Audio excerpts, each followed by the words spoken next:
the first day of Judge Amy Coney Barrett's Supreme Court nomination hearing. I believe in the power of prayer, and it has been uplifting to hear that so many people are praying for me. Both candidates have focused on the late Justice Ginsburg's vacant seat.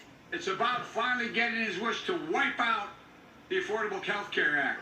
Judge Barrett, a brilliant scholar who will defend our laws, our rights, our freedom, and our Constitution like very few people would have the capability of doing.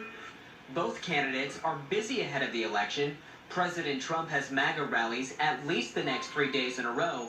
Joe Biden will be in Florida Tuesday and Michigan Wednesday. It's jumped by about 11%. Just want to be here, get my vote in. It's my 62nd birthday today, and that's my birthday present.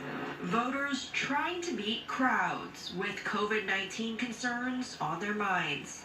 With this year, I think it's even more important because of the pandemic and the fact that people have to be 6 feet apart, wearing masks, and it's going to take longer to vote, but I want to make sure that my vote gets counted. Along with concerns over mail-in ballots. The only thing we trust is if we actually show up and cast our votes physically. Though thousands of early voters cast their votes successfully, it wasn't all smooth sailing. Are you here to vote? Yes, sir. Okay. It's temporarily closed at the moment.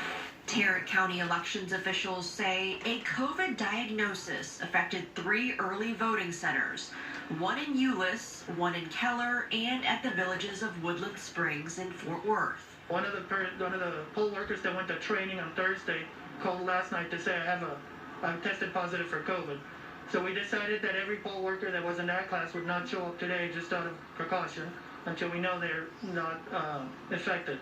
And so this morning was scrambling to get replacement crews in there. Elections officials say they were able to get enough personnel to open the affected locations on time, except at the Euless Family Life Senior Center.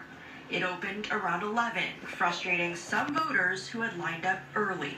I mean, is this going to continue to happen? Is voting locations going to continue? Are they going to continue to shut down? And if that happens, it's going to really hurt the voter turnout.